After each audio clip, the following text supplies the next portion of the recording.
Timbog ang isang lalaking nahulikam na namaril sa tindero ng isda sa Las Piñas. Ang suspect kasintahan ng asawa ng biktima na iginanti raw ang pananakit ng biktima sa misis. Nakatutok si Gabriel Gonzalez, exclusive. Sa kuha ng CCTV bandang alas 4:30 ng madaling araw kahapon, namataan ang motorsiklong ito sa Las Piñas City hanggang sa makarating ang rider sa Platinum Road sa Barangay Pilar. Ilang sandali, umalingaw-ngaw ang putok ng baril. Nakunan din ng CCTV ang pagtakas ng sospek.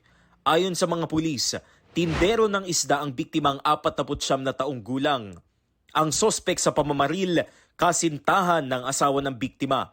Ayon sa pulisya, umaga nang dumating ang biktima at isang saksi sa kanilang tindahan. Binubuksan niya ng saksi ang tindahan at nagpapark naman ang sasakyan ng biktima nang umalingaw-ngaw ang putok ng baril. Naaresto ang sospek makalipas ang ilang oras. Natukoy ang kanyang pagkakakilanlan sa pamamagitan ng CCTV backtracking. Right after the incident kasi nag-create na kami ng SIT, Special Investigation Team. Sa investigasyon ng pulisya, matagal nang may ugnayan ang sospek at asawa ng biktima. Nagsusumbong sa sospek ang asawa ng biktima patungkol sa hindi pagsusustento at pananakit ng asawa sa kanila. Dahil umano sa sitwasyon ng babae, kaya nagawa ng sospek ang krimen.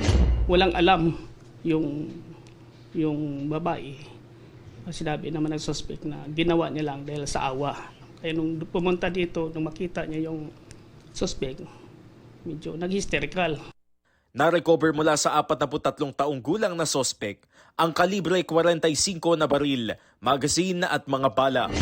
Siyempre po nagsisi po kasi may mga anak din po ako eh. Nakabilanggo na sa Las Piñas Police Station ang sospek na maharap sa reklamong murder. Gabriel Gonzalez, Nakatutok, 24 Oras.